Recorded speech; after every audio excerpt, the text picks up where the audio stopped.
예, 본 영상은 재개발, 재건축 추진 신탁 방식에 대한 한국 토지 신탁의 포럼 영상입니다. 여러분하고 같이 한 30분 정도 되지 않을까 이렇게 쭉 한번 포럼 영상에 대해서 제가 첨언하여 해설을 해 드리고자 합니다. 여러분의 정보니까요. 도움이 꼭 되었으면 하는 바람입니다. 한국 토지 신탁 재개발 쪽 본부장 고민구 본부장입니다. 영상 한번 들어보죠.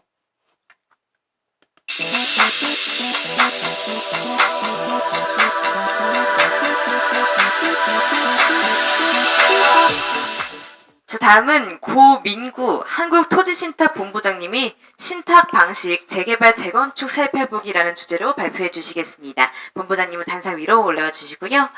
고민구 본부장님은 한국토지신탁에서 도시 재생사업 경험을 쌓은 재개발 재건축 분야 전문가이십니다. 박수로 역시나 모셔보도록 하겠습니다.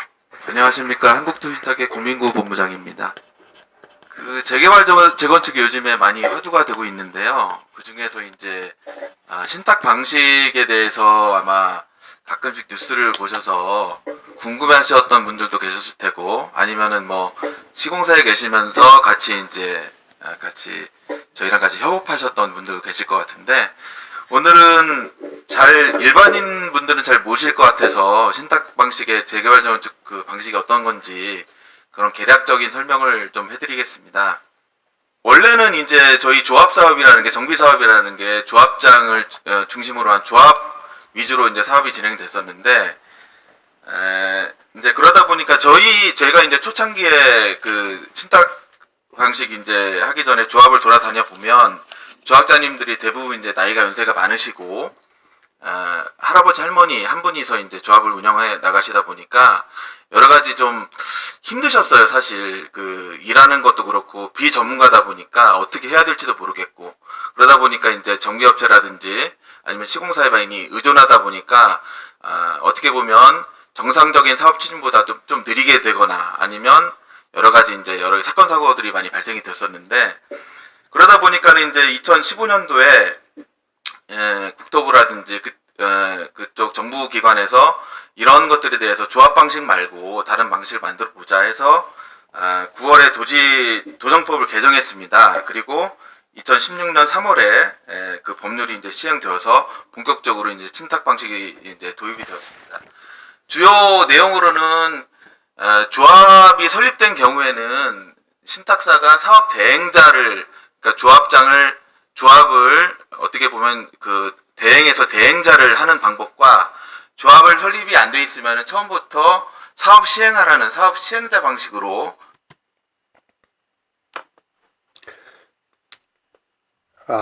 이 부분 지금 본부장이 이야기하는 거는요, 이 신탁 방식의 히스토리입니다. 그냥 뭐 영어로 단어를 풀면은 뭐 역사 이런 건데, 내역 뭐 어떻게 가정 신탁 방식에 대한 법 개정이 언제부터 됐는지 그거를 이제 이야기하는 겁니다. 그래서 2015년 9월 달에 도정법, 도시정보법이 거기서 개정해서 조합 방식에는 워낙 말이 많고 하다 보니까 좀 좋은 방법이 없느냐. 그래서 그 방식이 신탁 방식인데, 믿을 신자에 맡길 탁, 정비, 이렇게 이제 하는 건데, 2016년도 3월 달에 개정 법률식을 했다고 쭉 나오고, 20년도에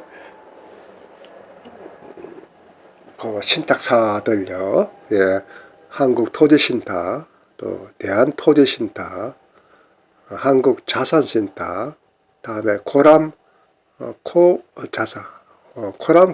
자산신탁, 이게 뭐 안양, 인천, 대전 어디서 했다. 뭐 그 히스토리, 그 내역을 쭉 이야기를 하고, 지금 중요한 포인트는 그 신탁하는 방식이 처음부터 애시당초 신탁사가 개입해서 재건축하는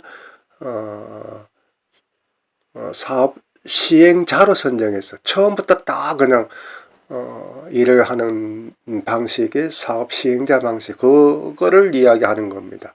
그리고 중간에 조합이 설립돼 있고 진척 나가는데 이제 중간에 들어온 이제 대행 신탁 방식이 있다는 것을 이제 설명하는 겁니다. 그래서 우리는 신안이 뭐 신탁, 코리아 신탁인가요? 뭐 저는 잘 모르는데 처음부터 사업 시행자로 맡기겠다. 그렇게 뭐 일을 한다고 그래요. 그래서 지금 이 본부장은 그 히스토리, 즉 신탁 방식의 히스토리 및 신탁 방식도 두 가지가 있다. 그 설명을 하는 겁니다. 더 들어보죠. 두 가지로 이제 주요 내용이 들어가 있는 거고요. 그리고 2020년부터는 그래서 2016년도에 저희 회사가 이제 대전 용운 주공 아파트 2267세대를 처음으로 수주를 하였고, 그리고 사업 시행자 방식으로는 대한토지신탁에서 이제 인천 신라 아파트를 수주를 하였습니다. 그리고 2020년도 넘어오면서 여러 가지 사업장들이 또 준공도 되었고, 그렇게 사업이 스타트가 되었습니다. 이제 그 스토리를 말씀드리면서 좀 진행하다 보면은 과연 이 신탁 방식 지금 신문지상에서도 많이 나오고 있는데 왜 이 신탁 조합 사업을 하면 되지, 왜 굳이 신탁 사업이 필요할까, 이런 의구심을 많이 조합에서도 그렇고 다른 시공사에도 그렇고 많이 제기를 하더라고요. 근데 저희가 이제 저희 처음 시작할 때만 해도 저희 회사가 그냥 한 팀으로 시작을 했는데 지금은 2개 본부 6개 팀에서 이제 그 정비 사업을 하고 있고, 사업도 많이 늘어났습니다. 이렇게 신탁 방식을 많이 선호하면서 많이 늘어난 이유가 기본적으로 볼 때는 그거에 대한 니즈가 좀 있는 것 같아요. 특히 이제 신문 쪽에서 많이 나오고 있는 게 이제 여의도라든지 목동, 뭐 분당, 선도지구 이런 쪽들이 다 신탁 방식을 많이 하고 있는데, 그런 이유들이 좀 따져보면은 내가 이렇게 그 어떻게 보면 다들 이제 아파트 한 채씩 정도 갖고 있는 어떻게 보면 전 재산인데, 내 전 재산을 비전문가한테 맡겨가지고 일을 진행시키는 것보다는 신탁 보수를 좀 주더라도 전문가가 와서 빨리 진행시키고, 그리고 여러 가지 뒤에서 또 설명을 하겠지만 시공사는 단순 도급으로 우리 신탁회사가 금융을 지원해줘서 공사비를 낮추는 게 훨씬 유리하겠다라는 그런 판단 하에서 저희가 지금 이렇게 어떻게 보면 각 신탁회사별로 이제 정비 사업을 늘리고 저희 회사도 이렇게 많이 늘어난 것 같습니다. 그래서 오늘 이 시간에는 그 각종 어디서 이제 근무하시든지 간에, 그리고 조합에서 오셨든지 간에 신탁 방식에 대해서 한번 좀 깊게 고민하셔서 서로에게 윈윈할 수 있는 좋은 방식이라는 걸 한번 이해하시고 그렇게 좀 알아주셨으면 좋겠습니다. 특히 아까 말씀드린 대로 이제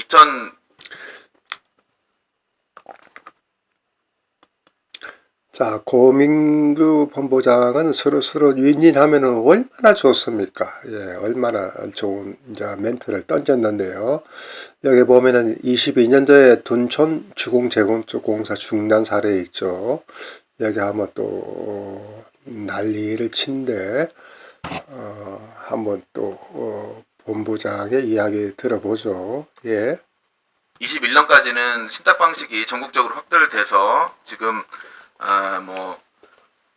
그 37건 정도 이제 수주가 된 상황이고요. 신문에서 많이 보셨겠지만은 2022년에 둔촌주공 이제 시공사에서 이제 그 공사 중단하는 사태 등에 따라서 신탁 방식 관심이 증가되었다는 기사를 많이 보셨을 거예요. 그러니까 저희가 사실은 주요한 역할이 조합을 대신해서 사업을 주도적으로 하는 시행자 역할도 있지만, 저희 회사도 이제 금융회사다 보니까 초기 사업이라든지 특히 허그 보증을 통해 가지고 저희 허그 한도가 있습니다. 보통은 이제 시공사 한도를 써가지고 이제 공사비를 지원하고 이제 그렇게 시공사들이 지원했었는데, 저희는 저희 한도를 써서 허그로부터 자금을 갖다 쓰기 때문에 시공사들은 거의 이제 그 리스크가 그런 공사비 조달이라는 리스크가 없다고 보시면 되겠습니다. 그런 여러 가지 장점이 있어서 시공사 입장에서는 저희가 이제 공사가 진행될 때마다 저희가 이제 공사비를 지원해 줌에 따라서 공사가 중단되는 사태가 발생이 되지 않는데, 이제 일반 조합 사업에서는 공사비 지금처럼 공사비가 많이 올라가다 보면은 공사비 협상을 하면서 공사비 협상이 잘 안 될 경우에는 어떻게 보면 공사도 중단하면서 이렇게 좀 협상을 이끌어가는 그런 상황들이 좀 벌어지곤 했습니다.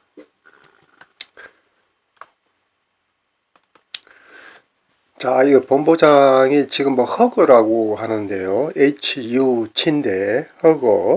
예. 그 보증이 원래는 그 주택도시보증공사를 허그라 합니다. 거기서 이제 인정해 주는 거죠.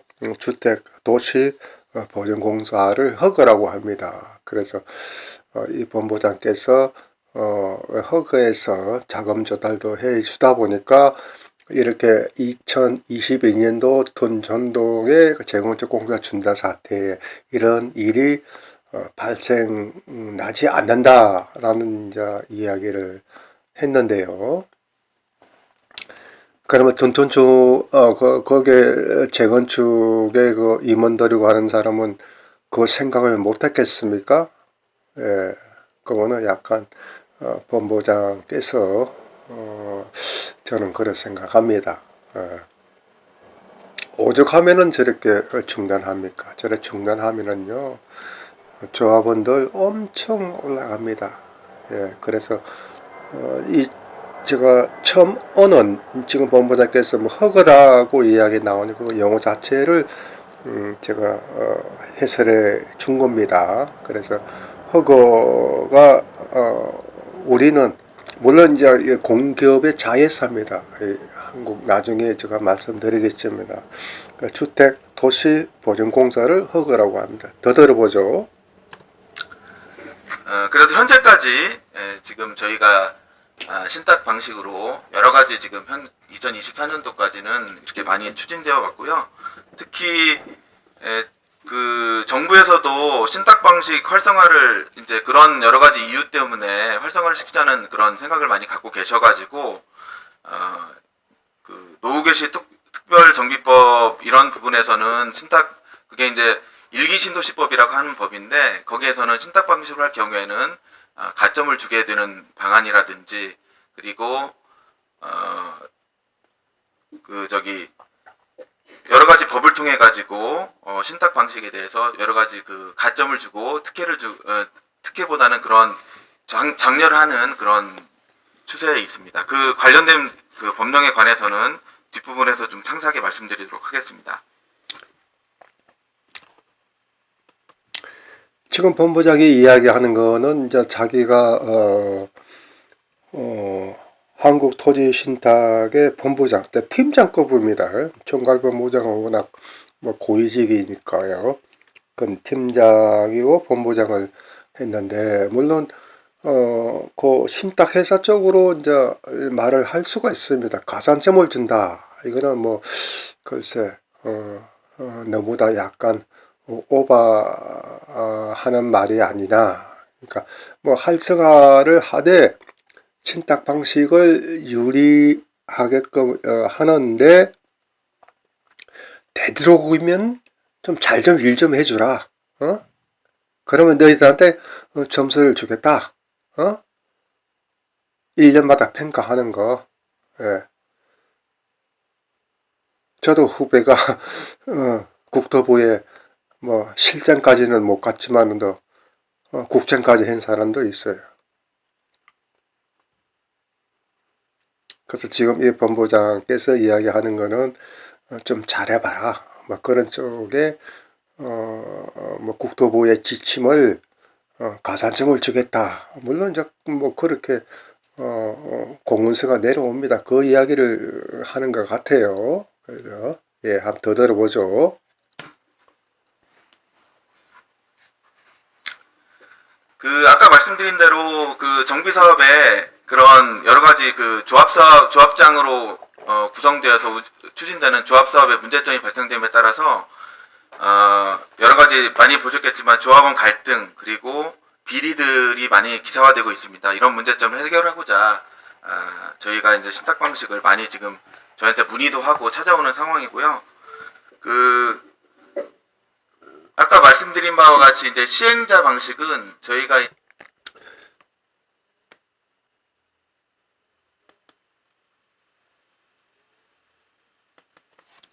이제 사업 시행자가 되어서 도합 대신에 사업 시행자가 되어서 사업을 직접적으로 추진하고 있습니다. 그래서 각종 공사 도급 계약이라든지 용역 업무 협력업체들을 저희가 직접적으로 계약을 체결하고 영업비들을 지급하고 있고요. 예, 토지 등 소유자들은 그 정비사업위원회를 구성하여서 조합과 같은 의결규규를 만들어서 저희가 진행하는 데 있어서 그 의결을 중요한 시공사 선정이라든지 각종 중요한 의결을 해주는 그런 역할을 좀 해주고 있습니다. 자, 이 부분이 귀른 여러분 아니면 저 신한 여러분이 잘 생각해야 되는데, 자, 신탁 방식 정비 사업에는 두 가지가 있습니다. 애시당초 지금 그 귀루 신한이 뭐 하고자 하는데, 코리아 신탁 뭐 하고자 하는 시행자 방식입니다. 처음부터 다 맡기겠다는 거예요. 예. 그리고 지금 이 본부장이 이야기했죠. 대행, 중간에 조합이 결성된 이후에 신탁을 맡길 수가 있는 거예요. 두 가지 방식인데 지금 이 방식은 처음부터 시행자 방식입니다. 그런데 지금 이 가운데 동그라미 있죠? 정비사업위원회 이렇게 되어 있지 않습니까? 이게 무슨 이야기입니까? 신안의 위원들을 정비사업위원을 몇 사람을 하고 그분들을 설득시키고 이해하고 하는 거예요. 대위원, 다음 추진위원 이런 해가 정비사업위원회라는 겁니다. 무슨 이해됐습니까? 우리 조합 방식을 가면은 처음에는 추진위원회라고 되어 있습니다. 추진위원회가 결성이 되고 추진위원회는 조합을 위한 위원회지 않습니까? 그 다음에 조합이 결성되면은 또 조합위원회가 되는 겁니다. 그런데 이 신탁 방식은 두 가지가 있는데, 첫 번째 시행자 방식은 처음부터 애시당초부터 칼 자르는 시행자 이거 신탁 방식이 칼 자루를 찌고 있는 거예요. 칼 자루를 왼쪽 오른쪽 비틀 수가 있는 거예요. 조합원들한테. 그런데 뭔가 자기네들이 일을 함에 있어서 뭔가 협의를 해야 되지 않습니까? 그 위원회를 지금 이야기하는 거예요. 정비사업위원회 해가지고 지금 그 준비위원들은 다 물러나고 그 중에 몇 사람, 그 다음에 뭐 도의원 아니고 뭐 구의원 하신 분 저도 알지만은 또 그런 분 또 이런 약간 저 업무 지식을 해박한 사람 몇 사람 이래서 정비사업위원회를 결성하는 그분들하고 회의를 하는 거예요. 식사 초대하고 좋은 데 가서 좀 잘 좀 봐주세요 하고 칼자루는 신탁사가 갖고 있는 거예요. 그렇지 않습니까? 모르시기 때문에 제가 이야기를 하는 거예요. 한번 더 들어보죠.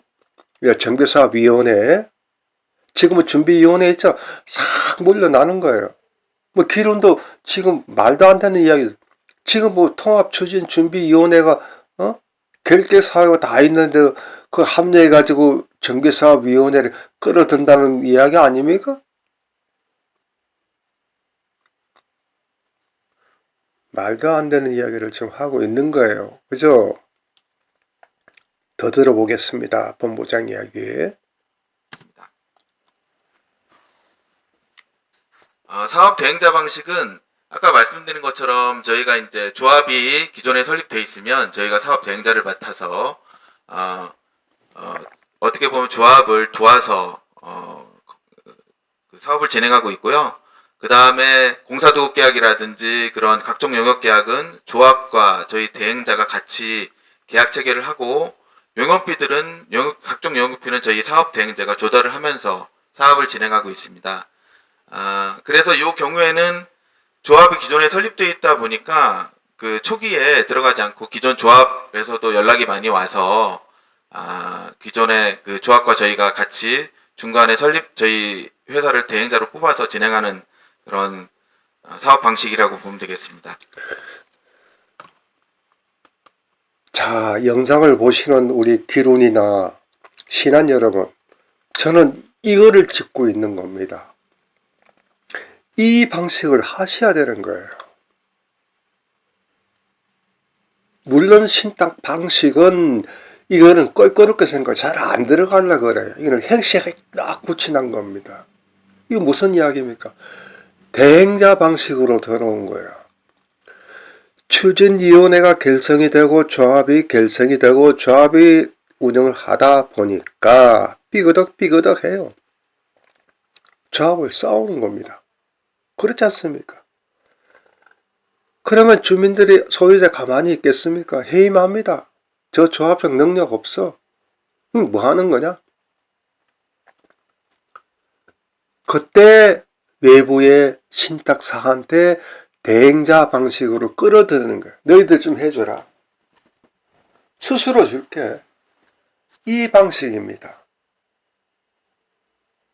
그러면 그렇게 신탁 방식 처음부터 사업자 방식으로 들어가는 건 훨씬 수수료가 죠. 물론 그 부분 텀은 수수료가 높겠죠. 이 사람 신탁 방식도 돈을 벌이는 영리 단체인데 잘 안 하려고 그래요. 큰 데는 예 하겠습니다 해요. 왜?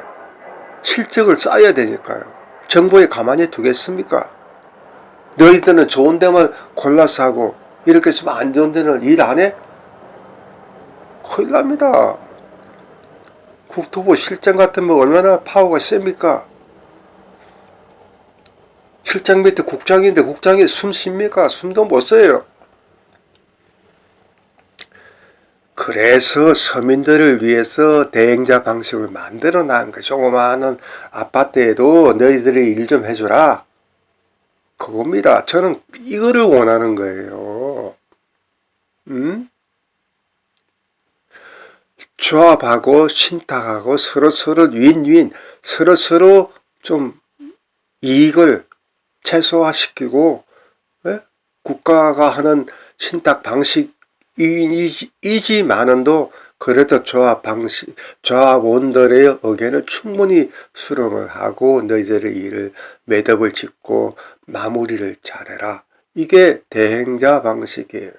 지금 신한이 하고자 하는 거는 뭐 코리아 처음부터 다 갈자를 친다는 겁니다. 끝까지 한번 들어보세요. 이 방식이.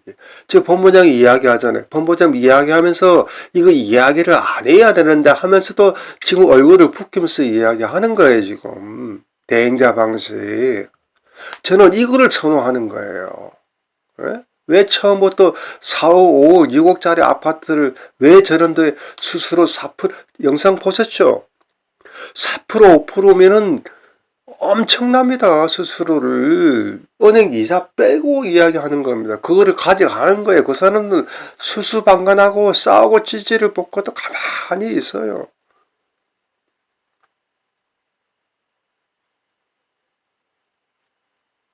지금 본부장 딱 얼굴 보세요. 이거를 이야기 원래는 안 하는 겁니다.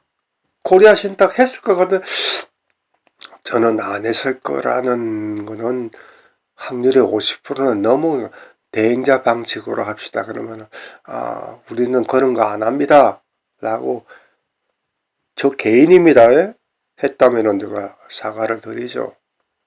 그래서 이거는 잘 이야기 안 하는 방식입니다.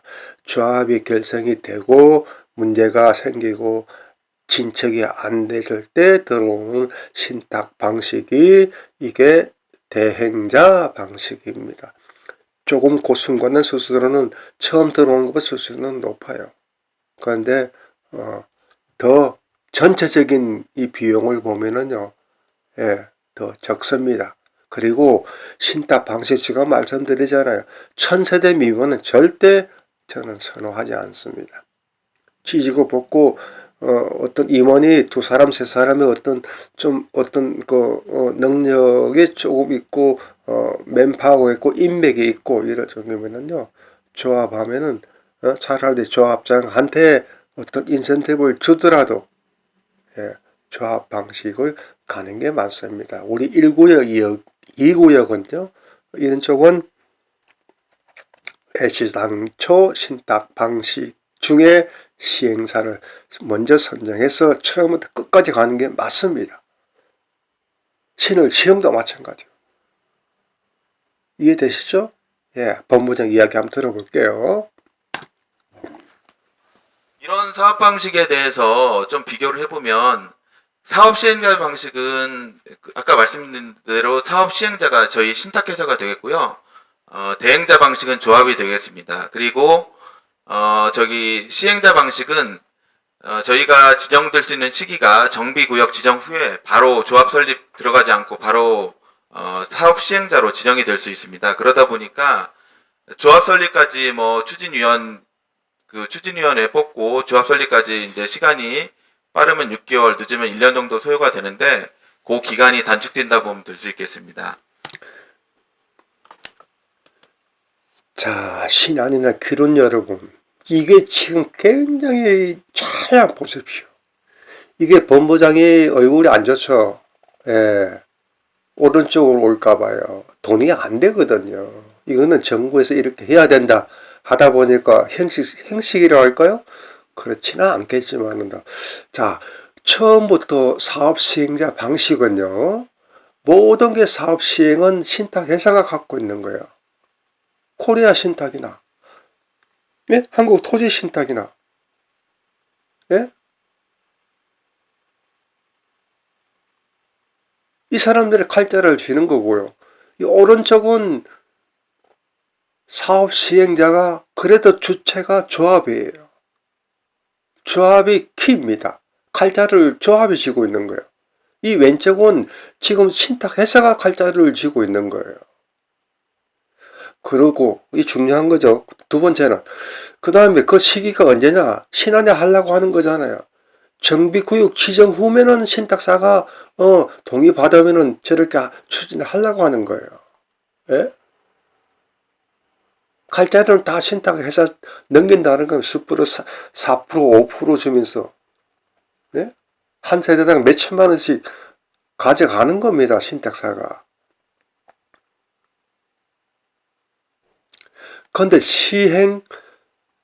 대행자 방식은 조합 설립 이후에 이루어질 수 있는 거예요. 조합이 삐그덕 하다 보면은 이놈 저놈 욕해가면서 그러면 싹 조합장, 조합임원 탈퇴해 임시총회에서 10% 동의받아서 가반서 찬성하면 조합장이고 임원들 싹 물갈이합니다. 그렇잖아요. 그는 도정법에 나와 있는 겁니다. 예? 도정법에 도시정비 법에 있는 겁니다. 물갈이하고 그 다음에 그런 어떤 능력이 없으면은 그때 신탁 방식의 정비사업 대행자 이렇게 큰데 맡기는 거예요. 우리가 일을 하니까 자네들이 들어와서 일 좀 해주게, 어디까지만 해주게. 수수료는 높겠죠. 처음 들어온 것보다는. 그래도 엄청 쌉니다. 예? 그거를 저는 이렇게 이야기를 하지 않습니까? 저 이야기가 틀린 말인지 맞는 말인지 그거는 여러분들이 생각하고 추후에 판단해 보십시오.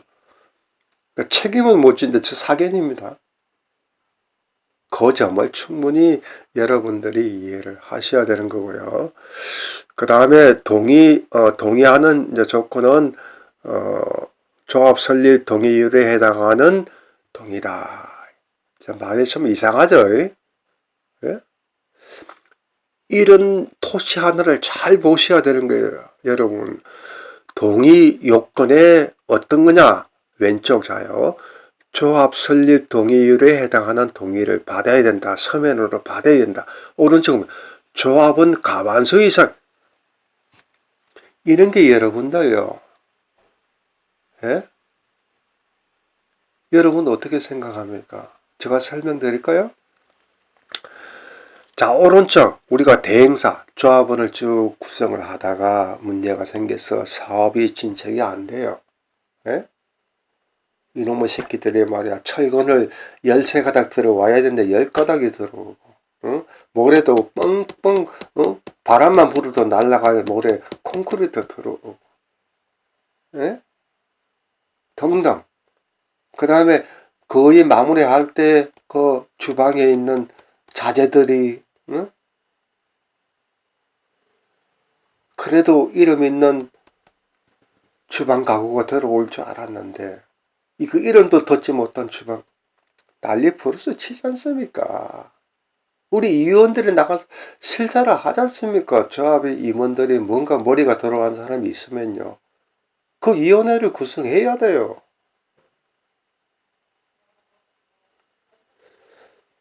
자, 이 본부장도 차트도요. 자, 봐요. 이제 오른쪽으로 먼저 설명드릴게요. 우리가 조합이 문제가 돼서 사업 대행을 했을 때는 하겠다 하면은 우리 조합원들이 임시총회를 거쳐서, 예?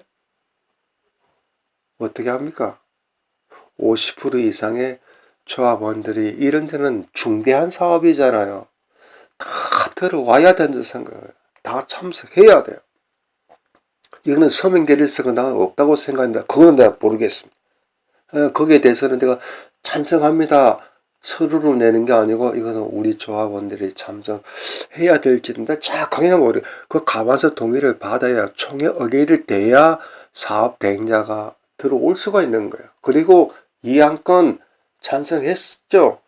그러면은 어느 한국 토지, 그 다음에 저 코리아 신타 등등 선정의 거제를 다 홍보를 해야 되죠. 어느 신탁사를 선정합니까? 투표로 결정해야 되는 거예요. 그래야 대행자가 되는. 여기 왼쪽 보십시오. 조합 설립 동의율에 해당하는 동의. 이거 무슨 말입니까, 여러분? 이 모르잖아요. 저는 알고 있죠. 여러분들은 지금 영상을 보는 분이 조합 설립하면 몇 프로 동의를 받아야 돼요? 75%를 받아야 돼요. 내가 본부장 총괄 본부장이면요, 이놈의 새끼, 고민고 와. 누가 그 차트 마련해서 내가 엄청 혼냈을 거야.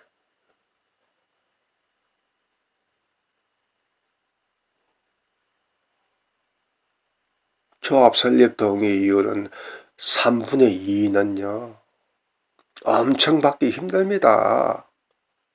그럼 여기서는 사업 대행자 오른쪽은 3분의 2를 먼저 받았잖아요. 3분의 1을 동의를 받아야 조합의 설립이 되는 겁니다. 이렇게 함정을 속이는 거예요. 차트 하나하나마다. 여러분, 저는 이런 거를 잘 알고 있습니다. 예? 너무 심한 이야기를 하는 것 같는데. 또 이거 고민구 팀장한테 내 미안한 이야기인데, 여기는 나오잖아요. 조합은 가반수 50% 이상 동의하면은 대행사를 선정할 수 있고, 여기는 조합 설립 동의율에 해당하는 동의. 이거 뭐 3분의 2를 누가 압니까? 아는 사람은 알죠. 이 3분의 2를 받아야 되는 거야. 여기는 50%, 여기는 3분의 2니까 75% 동의를 받아야 사업 시행자를 선정할 수 있겠다. 힘듭니다. 시간 보세요. 지지를 볶습니다. 그 다음에 밑에 주민 대표 기구라고 되어 있어요. 주민입니까? 예?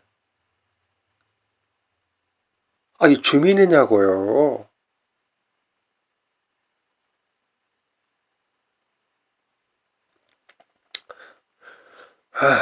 넘어갈게요. 이게 용어 자체도요, 주민이 아니잖아요. 살주죄 백성민자입니까? 소유자의 아파트 소유자. 소유자 대표야. 아니면 뭐 조합장은 아니죠. 이게 왼쪽에는 안 맞으니까. 뭐 집주인이면 또 몰라요. 주민은 사는 주민은 야, 그만할게. 자, 그 기구는 오른쪽은 조합이 되고요. 그래도 칼자루는 조합을 갖고 있는 거예요. 여기는 정비사업위원회가 돼가지고 추진위원회도 필요 없고 그 다음에 조합도 필요 없으니까 정비사업위원회 해가지고 구성을 하는 거예요. 난 모르겠어. 10% 이상 할 거예요 아마. 정확하게 난 모릅니다. 저 구의원 계신 분, 능력 있지 않습니까? 그런 분. 그 다음에 저 위원장도 들어갈 거예요. 고생했으니까 몇 사람을 또 그 잡아낼 거 아닙니까? 근데 뭐 여기서 뭐 정비사업하고 통합하다 보니까 기름도 들어가야 되는 건데, 지금 하고 있는 일을 보면은 결격사유가 되는데 들어갈 수 있습니까? 예? 그런 사람을 선정하는 거예요. 한 10% 정도. 800이면은 몇 프로입니까? 그거 한다는 거예요. 정비사업위원회. 추진위원은 추진위원회의 그 대표가 형성이 되고요. 조합은 조합 대의원들이 있죠. 이렇게 그 이야기를 하는 겁니다.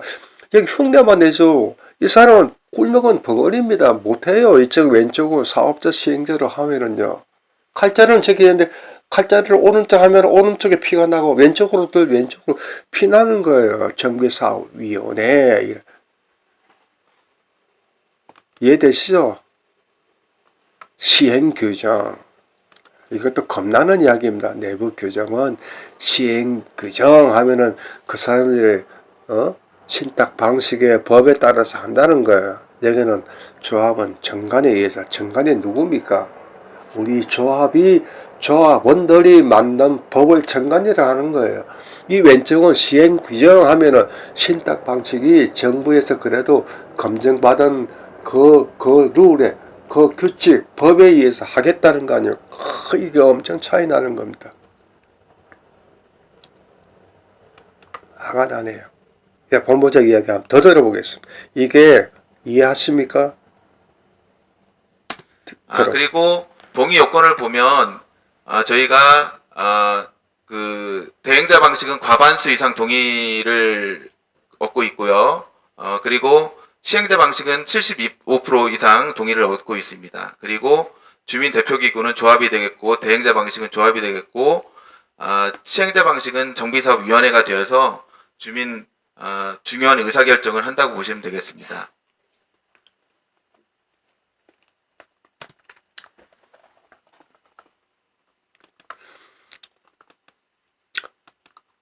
자요. 제가 말씀드렸죠. 지금 본부장이 살짝 넘겨가 버리죠. 주민의 의사결정요? 이 멘트도 안 맞는 이야기지만은도 의사결정은 이 신탁사가 갖고 있기 때문에 아무리 뭐 발버둥 치도 신탁사가 유리하고 돈이 되나 안 되나 그게 저울 일은 저 사람들이 하는 거예요. 형식적으로 있는 기구입니다. 예, 여러분. 자, 이 부분은요, 그냥 그렇게 여러분들이 뭐 신경, 저는 안 쓰셔도 될 것 같는데, 요게 정비사업위원회, 이게 이제 신탁사가, 신한 몇 사람, 결혼의 몇 사람, 이렇게 뽑아서 그 사람하고 접촉을 해서 찬성이 50% 이상 되면 밀고 나가는 겁니다. 예? 정비사업위원회, 말은 좋죠. 그 다음에 조합원, 글자 그대로 조합원들의 구성원이 대의원이 있고 추진위원들이 있고 대의원이 있으면 그분들이 결정하는 겁니다. 예? 무슨 이해되시죠? 들어보겠습니다. 그러면 이제 각종 이제 정비업체라든지 각종 용역들 업체 입장에서는 아까 말씀드린 대로 신탁 방식이 되게 유리한 점이 좀 있어야 이런 방식을 선택할 텐데 시공사도 마찬가지입니다.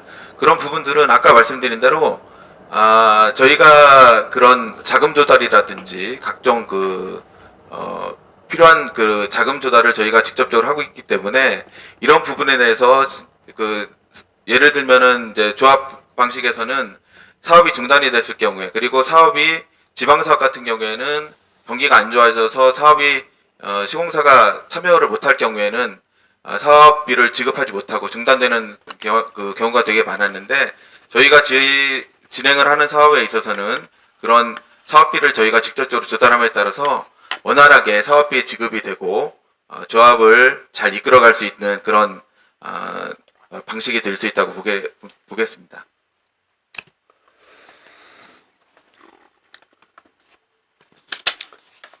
자, 이 부분도 마찬가지입니다. 이 본부장이 하는 그 말은 사업이 중단됐을 시에 물론 이제 한국 토지신탁 기준으로 이야기하죠. 조그마한 그 토지신탁은요 돈 못 줍니다. 사업이 중단되면 6개월 중단돼 보세요. 부도 납니다. 조그마한 데는. 그런데 지금 이 본부장께서 하는 말씀은 빼겠습니다. 이야기는 우리 한국 토지 신탁은 공기업은 나올 겁니다. 공기업이고 공기업의 자회사이기 때문에 그 정도의 재력은 있습니다. 그래서 중단이 되더라도 사업비는 충분히 우리가 하청업자들한테 돈 다 줍니다. 인건비, 자재비 이런 기타 등등 그 이야기 하는 거예요. 그런데 지금 신탁은 또 뭡니까? 공사 중단이 되면 이자가 엄청 발생하지 않습니까? 그 누구한테 청구합니까? 6개월이 중단이 됐다. PF 작업이라든지 자기네들 은행에 돈 융자 안 받으면 그 돈 이자 다 조합원들한테 우리한테 청구하는 거예요. 그런데 이 본부장은 넘어가잖아요. 우리는 재력이 탄탄합니다. 중단해도 그 이야기 하는 거예요, 여러분. 지금 얼굴 보세요.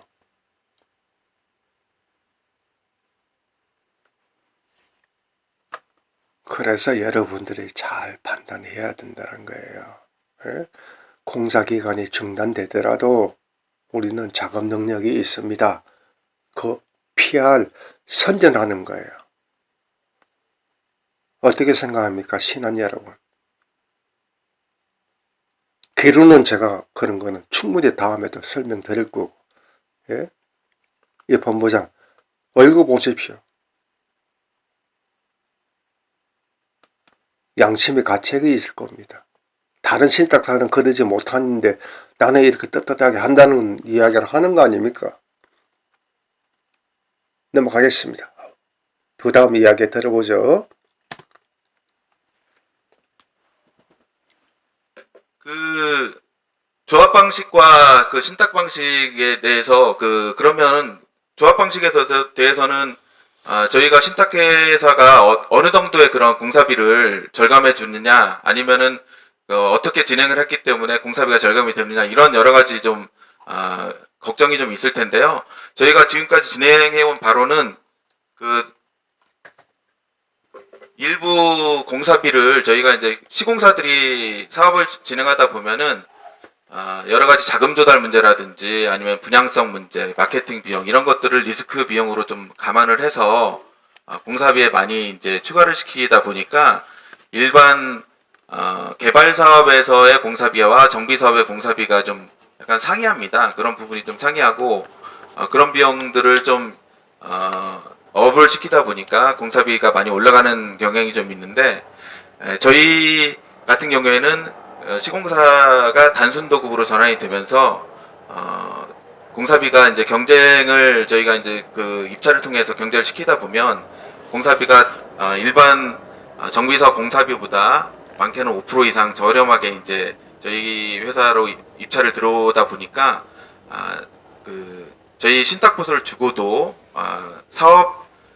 조합 사업 이익에는 더 큰 이익을 줄 수 있는 그런 상황을 볼 수 있게 됩니다. 예, 조금 전에 그 본부장이 이야기하는 거는요.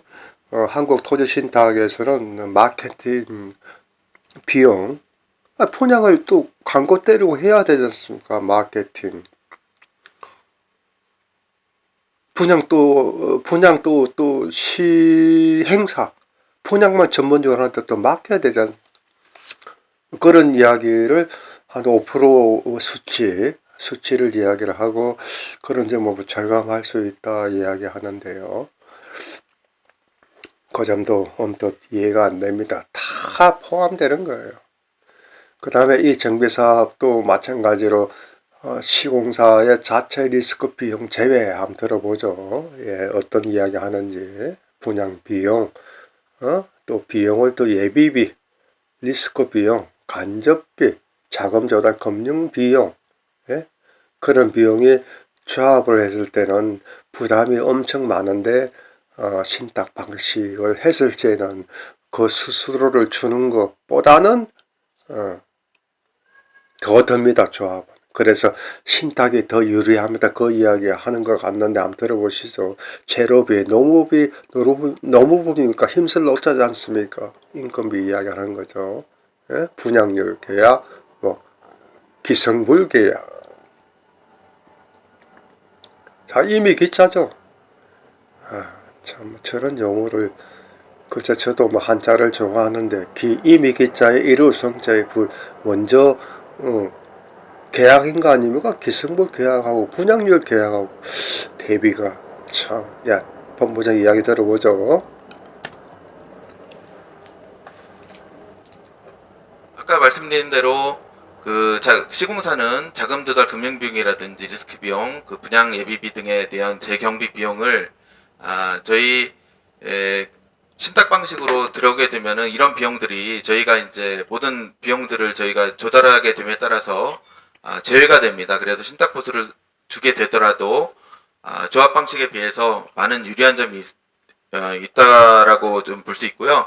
그러다 보니까 이제 조합에서는 이제 신탁 방식에 대해서 여러 가지로 이제 저희 신탁 회사를 찾게 되는 그런 상황입니다.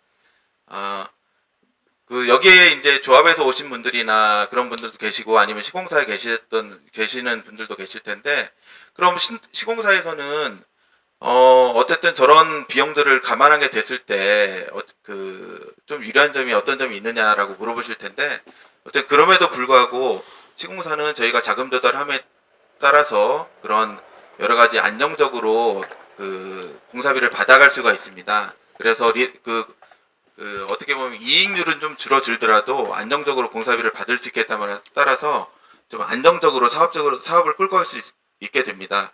그래서 시공사들도 지금 저희한테 그런 신탁 방식에 대해서 많은 의뢰를 하고 있는 상황이고요. 서로가 그렇게 좀 윈윈을 하면서 안정적으로 사업을 끌고 나가는 게 신탁 방식이라고 보시면 되겠습니다. 자, 이 샤터에 대해서 본부장이 이야기하죠. 이런 건 자금 조달 금융비용, 자금 조달할 때 은행에 어떤 비용 들어가는 것, 다음에 리스크, 그에 대한 어떤 비용, 좀 안전 비용이죠, 리스크. 그 다음에 간접비, 그 다음에 분양할 때 아웃소싱 돼야 됩니다. 그런 비용, 또 예비비, 또 이런 거를 감안하면은 우리 신탁 방식에 수수료를 주는 그 비용하고 비교를 하면은 그래도 신탁 방식이 공기도 짧고 이런 것을 감안하면은 신탁이 유리하다. 그 이야기예요. 그죠? 예, 그 이야기는 여러분 저는 그거는 이 본부장이 자기는 어떻게 생각할지 모르는데 그렇습니다. 예. 그거는 여러분들이 판단하시는 거예요. 예. 실질적으로 저희가 이제 정비 사업을 하면서 이렇게 공사비가 낮아진 사례들인데, 여기는 그냥 어떻게 보면은 몇 개의 사례들만 나타냈다고 보시면 되고, 기본적으로는 전 사업들이 어떻게 공사비라든지 이런 여러 가지 용역비를 절감시켜서 조합에 많은 도움을 주고 있는 상황입니다. 저희가 이렇게 조합이나 그런 조합원들 편에 서서 공사비를 줄이지 못한다면 신탁 방식이 이제 저희가 역할이 없어지는 것이기 때문에 그런 부분에 대해서 많이 줄이려고 저희가 최선을 다하고 있고요. 맡은 사업장에 대해서 저희가 인허가라든지 아니면 그런 주민들 편에 서서 어떻게 보면은 비용을 절감할까에 대해서 많은 고민을 하고 있는 상황입니다. 그래서 그 시공사라든지 그런 조합원 여러분들께서도 저희 신탁 방식에 대해서 그런 한번 해보시면 이렇게 진행이 되다 보니까 그 많은 사업장들이 지금 신탁 방식으로 돌아서고 있구나라고 생각해 주시면 될 것 같습니다. 자, 차트를 이제 넘기려고 그러는데, 이 부분은 인정합니다. 신탁 방식은 아무래도 이게, 이 베테랑급이니까요. 원자재 이런 쪽에서 또 분석하는 요원들이 있습니다. 그런 요원들이 공사하는 업체한테, 일단 뭐 충분한 협의를 하죠.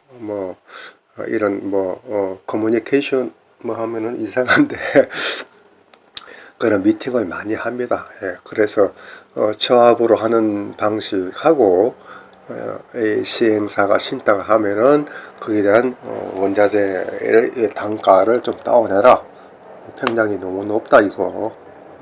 그래서 여러분들이 모르게 암암리에 B급이 들어와야 되는데 C급이 들어옵니다. 철근이 13개 와야 되는데, 12개 잡아도, 그건 큰일 납니다. 나중에 걸리면 크게 나죠. 그래서 옛날에 강조에 그런 일이, 불상사가 생기고, 여성분이 지금 동영상을 보시지 않습니까? 주방 가구도, A급을 어느 브랜드 쪽에 들어오기로 했는데, 이거 약간 좀 낮춰봐. 응? 이렇게 지금, 그렇게 할 수도 있는 거예요. 그래서 이거는 나는 인정을 합니다. 왜? 전문가들이기 때문에. 예, 그렇습니다. 그래서 신탁사가 우리 기룬 아파트에 봉사하는 단체 아니지 않습니까? 이 사람도 월급 가져가고 이익을 내야 되잖아요. 아무리 공기업이고, 한국토지신탁은 공기업이에요. 모기업이. 그 모기업의 자회사예요. 믿으면 가는 회사입니다. 신탁회사가. 예? 자, 더 들어보죠. 일단 그리고 저희 그 신탁사는 금융감독 산하에 있습니다. 그래서 금융감독원의 감독을 받고 있고요. 그러다 보니까 투명성이 확보되어 있습니다. 지금 먼저 제가 이제 말씀을 드리고 나서 들으면 더 귀담아 들어지는데요. 우리 기로는 290세대니까 이 관리소의 모든 부기, 장부 이런 게는 아파트 구청에서 관리 감독을 안 받습니다. 아시죠? 몇 년 전에 바뀌고 1년에 의무적으로 내고 이런 거는 없어요. 그런데 신안은 300세대가 이상 돼요. 그러면은 모든 장부를 재무제표 이런 건 관리 감독을 받습니다. 물론 제출을 해야 되고요. 아시죠? 그것처럼 신탁 방식 회사도 큰 데는 건강원의 감독을 받습니다. 예? 그거를 이야기하는 거예요. 우리는 크다. 그런데 적은 회사들은 안 받아도 돼요.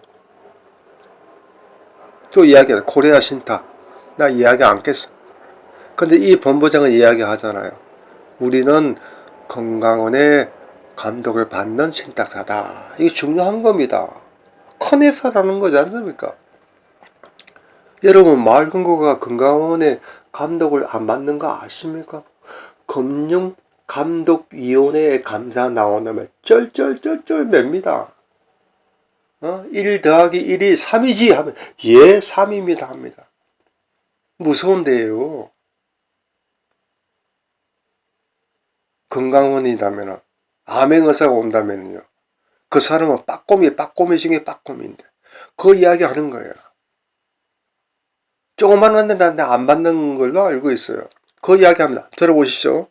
올해도 이제 그 금융감독원 감사가 있었는데 저희 회사 돌아가면서 이제 정기적으로 감사를 받고 있습니다. 그래서 자금을 어떻게 썼는지, 어떻게 잘 지출하고 있는지에 대해서 항상 감독을 받고 있고, 그러다 보니까 저희가 투명성이 확보되어 있다라고 볼 수가 있겠습니다. 진짜 이거는 지금의 본부장이에요. 이 투명성이 확보가 되어 있다는 거지 않습니까? 근데 저도 믿음은 가요. 한국투자신탁이 모기업이 있고, 모기업의 자회사고, 그 다음에 금융감독위원회의 감사도 정기적으로 받는 건 투명히 확보가 된 거예요. 깨끗한 기업이라는 거잖아요. 신탁회사도. 그 믿음이 가는 거예요. 근데 몇 가지 제가 짚어냈죠. 그런 거는 이야기 않잖아요. 이 본부장이. PPT 자료의 용어 자체도 뭐 주민? 저는 군대 이야기하면서 조인트를 까는 이 행위입니다. 너무 심하게 말씀드렸는데 미안합니다. 예. 자, 이제 거의 서서히 이제 마감합니다. 들어보죠. 지금 아까 말씀드렸다시피 이제 도정법이 올해 1월달에 이제 그 시행이 되면서 신탁 방식 구역 지정 특례 요건이 생겼습니다. 이게 신탁 방식으로 정비 사업을 진행할 경우에는 저희 구역 지정 요건을 완화해 주는 건데요. 기본적으로 저희가 이제 조합 설립 조합 설립하고 정비계획 인가 받고 그런 경우에는 저희가 이제 3분의 2 이상 동의를 받아야 되는데 사업 시행자로 지정될 경우에는 저희가 4분의 3 동의를 받아야 되는데 사업 시행자로 진행할 경우에는 3분의 2 동의만 받는 조건으로 완화가 되었습니다. 그래서 75% 이상 동의를 조건해서 67.7%로 동의 요건이 완화됐습니다. 이 부분이 되게 큽니다. 왜냐면은 저희가 정비 사업을 진행하다 보면은 조합 설립을 할 때 75% 이제 그 동의를 받아야 되는데 사실은 70% 이상까지는 67% 정도까지는 어느 정도 동의가 좀 나오다가 한 70% 60대 후반에서 70% 이상까지는 동의율이 많이 정체되고 있습니다. 그럼에 따라서 이제 조합 설립을 받지 못하는 경우가 되게 많은데 저희는 3분의 2 이상 동의 요건으로 완화가 됨에 따라서 저희가 사업 시행자를 지정을 받게 그렇게 조금 전에 본부장 하는 이야기는요. 처음에 신안이 지급입니다. 하려고 하는 게 그렇습니다. 이게 추진위원회 결정이 돼야 되고요. 추진은 뭐 금방 되고요. 아무 뭐 그렇게 없는 거고 뭐 10분의 뭐 추진위원들에다가 임원들 5명 감사 이렇게 하면 위원회 구청에 등록하면 되는 거고. 이제 문제는 이제 조합이 문제입니다. 조합이 문제인데 지금 이게 본부장이 뭐 4분의 3, 3분의 2 하는데 저도 이거 지적하고 싶은데 수치를 이야기해야 됩니다. 수치 75% 이렇게 67% 얘기하면 4분의 어떤 데는 4분의 3, 3분의 2 하면 헷갈립니다. 그래서 그거는 좀 지적하고 싶은 건데 조합을 지금 무슨 이야기냐면요. 조합이 75% 동의를 받아야 되는데 재산을 우리한테 조합으로 좀 넘겨주세요. 열심히 일해보겠습니다. 조합장이 막 뒤두르고 돌아다니고 그래요. 아웃소싱 업체 아줌마들이 좀 봐주세요 하고 동의를 그거 힘드는 건 맞아요. 지금은 이 본부장은 헷갈리게 뭐 4분의 3, 뭐 3분의 2 하는데 75%는 그 동의율이 그래야 조합에 설립할 수 있는 추진위원회는 아무것도 아니에요. 추진위원회는 조합을 설립하기 위해서 정부에서 인가한 위원회예요. 월급 줘야 됩니다. 위원장. 예? 사무실 운영비 조합은 여러분들이 돈 다 나중에 부담하는 거예요. 아시죠? 그런데 조합원은 75% 동의를 받아야 되는데 지금 정비 사업에 사업자 우리가 처음부터 들어갈 수 있으면은 67%만 3분의 2 동의 뭐 이야기하는데 67% 동의 받으면은 쉽다 그 이야기 하는 거예요. 그 다음에 지금 조합 방식은 평균적으로 정비구역이 지정이 아직까지 우리는 안 됐습니다. 정비구역이 되고 조합 설립 인가가 날까지는 한 3년 정도 걸린다는 이야기는 우리 아파트는 안 맞아요. 큰 데는 저렇게 걸립니다. 뭐 우리 조그마한 우리 기름 같은 경우는 한 6개월 뒤나 되면은 금방 그 조합 설립을 해버리죠. 그래서 큰 데는 이게 맞습니다. 수치가. 구청에서 정부에서 정비구역 오케이 예 하면 배나 주세요. 구역 예 지정을 하면은 추진위원회 설립을 하고 추진위원회는 조합 설립을 위해서 모든 일을 해야 돼요. 그 다음에 조합 설립 인가를 구청에 받아야 되는 그게 3년 걸리는데 우리는 신탁 방식을 하면은 그런 거 필요 없습니다. 75% 동의 받을 필요 없고 사업 시행에 대한 해주면은 67%만 받으면 되는데 그 이야기 하는 거예요. 큰 데는 맞아요. 우리 이런 조그마한 데는 뭐 이거는 적용이 안 되고 한번 더 들어보죠. 변화를 해준 그런 법률이라고 보시면 되겠습니다.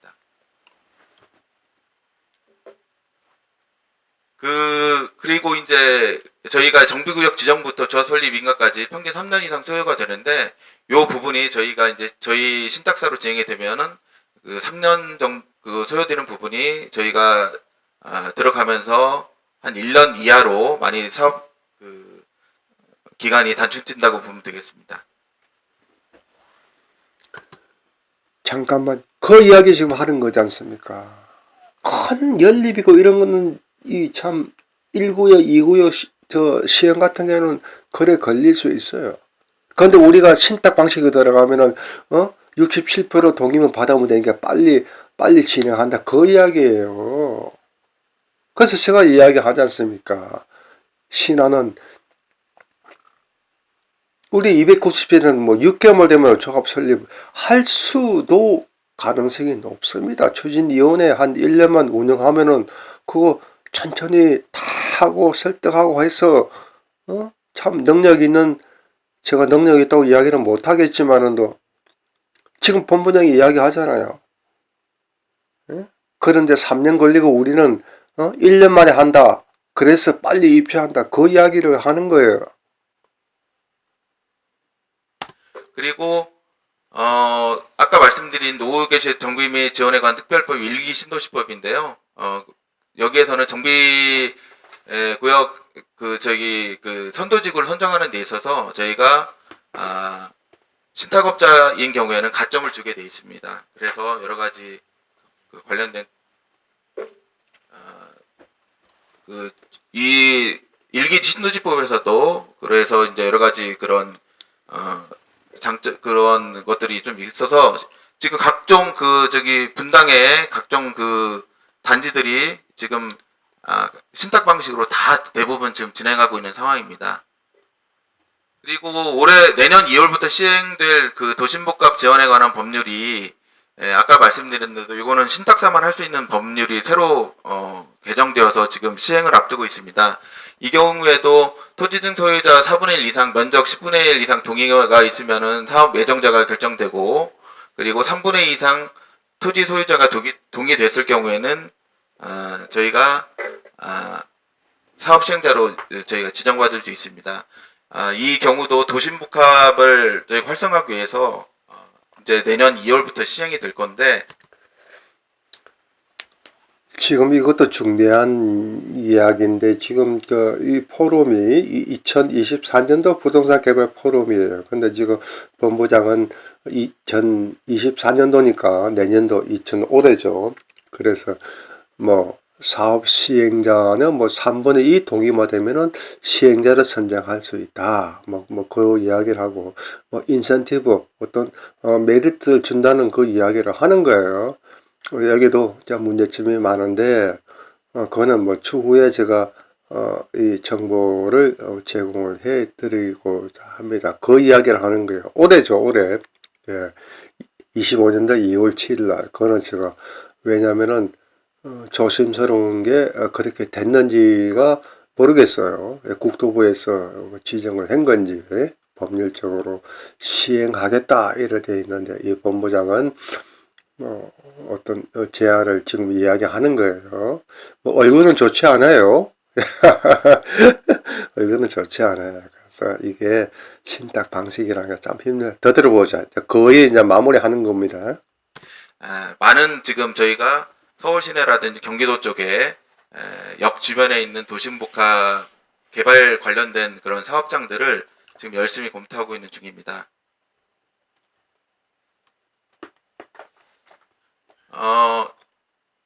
도심복합 특별법은 성장 거점형과 이제 주거 중심형 복합개발 사업이 있는데요. 요 두 개 사업장들은 저희가 기준에 맞게 지금 그 사업장별로 많이 검토를 하고 있는 중이고, 자, 거의 이제 설명은 이제 이 포럼에 이제 마무리를 하는 건데, 제가 좀 고민을 했습니다. 뭐 신하는 뭐 한국, 뭐 코리아 신탁? 지금 이 본부장은 제가 말씀드려야 되나 뭐는 모르겠네요. 예, 어쨌든 이 본부장은 쬐곰은 뭐 그렇습니다. 그래서 한국 토지 신탁에 대한 소개를 하고 이제 마칠 겁니다. 한번 보세요. 예, 클로징, 예, 마무리하는 발언입니다. 예, 어떤 회사인지 이 공기업 회사입니다. 믿음이 가는 회사예요. 자산도 좋고, 예, 한번 들어보시죠. 저는 봤으니까 이거 말씀드립니다. 저희 회사는 그 아까 말씀드린 대로 지금 최초에 그 다른 신탁사와 그 어떻게 보면은 지금 선도적인 역할을 좀 하고 있는 신탁사입니다. 그 처음으로 2016년도에 법 개정되면서 팀을 처음 꾸려가지고 지금 이제 2개 본부 6개 팀 지금 열심히 지금 신탁 사업을 많이 지금 관리하고 있는 상황이고, 그리고 1996년도에 그 한국 토지공사의 자회사로 설립이 되었습니다. 그래서 공기업 자회사로 설립이 되었고, 지금은 8,694억 부동산 신탁업계 자기자본 1위로서 공고하게 지금 사업을 지금 추진 중에 있습니다. 그래서 지금 한국 토지 신탁에 대해서 지금 어떤 PR 이렇게 이제 우리는 베스트 파트너다 여러분하고 정말 윈윈할 수 있는 어떤 뭐 그런 뭐 소개인데요. 한국 토지 신탁이라고. 모기업은 그렇습니다. 기업이 있는 거고요. 96년도에 한국 토지 신탁이라는 회사를 이제 창립을 한 거예요. 그리고 부동산 신탁 업계의 자산 규모가 뭐 1조 엄청나죠. 그 다음에 부동산 신탁 업계의 자기 자본 1위. 제가 지난번 그 동영상 보셨죠? 네? 선 SNC 보니까 자본금이 10억 원 미만이지만도 영업이익이 1억? 그건 정비업체예요. 신탁회사는 내가 신한에 하고자 하는 그 코리아 신탁은 모르겠어요. 예. 모기업이 있는지 난 뭐 그렇게 내가 모르겠는데. 그래서 지금 이 본부장이 한국 토지 신탁은 모기업이 있고 이렇게 재무 구조, 예, 재무 일자에 예, 이렇게 힘쓸 무요, 예, 튼튼하다 그 이야기 하는 겁니다. 예, 튼튼하다, 예, 베스트 파트너, 예, 그 이야기 하는 거지 않습니까? 지금 정부에서도 그렇고 여러 가지 조합 사업도 그렇고 많은 그 조합 사업들이 신탁 방식으로 지금 변해가는 추세에 있습니다. 여기에 계신 분들 자기가 맡고 있는 사업장들이나 아니면은 자기가 속해 있는 지금 살고 있는 곳에서 혹시나 그 조합 방식으로 가는 것들이 좀 불합리하거나 아니면은 신탁 방식으로 가는 것들이 여러 가지 도움이 되고 빨리 진행되겠다고 판단되면 하시라도 연락을 주셔가지고 신탁 방식으로 좀 전환할 수 있는 그런 상황이 됐으면 좋겠고요. 제가 여기 처음부터 이제 부정법 개정부터 지금까지 이제 신탁 방식 진행해 오면서 저는 여기 한토신에 입사해서 지금까지 이제 진행을 하고 있는데, 어쨌든 그런 과정에서 신탁 방식으로 늘어가는 과정, 그리고 변해가는 과정을 많이 봐왔습니다. 저희 신탁 방식, 사업 방식이 확실히 조합 방식보다 여러 가지 비용 절감 측면이라든지, 그리고 사업 진행 속도, 이런 부분에 대해서 투명성, 이런 부분에 대해서 제가 느끼기에는 확실히 도움이 된다라고 저는 자신 있게 말씀드리고 싶고, 그리고 조합원님이나 시공사 분들, 그리고 각종 이제 전기업체 분들이나 용역업체 분들에게도 저희 방식이 여러 가지 자금 조달이라든지 그런 부분에서 많은 도움이 된다라고 확신을 가지고 있습니다. 앞으로 신탁 방식에 대해서 많이 좀 생각을 해주시고 감안해 주시면 감사하겠습니다. 네, 감사합니다. 네, 본부장님 감사합니다. 신탁 방식 정비 사업의 역사와 앞으로의 정책 방향까지 알 수 있었던 시간이었습니다.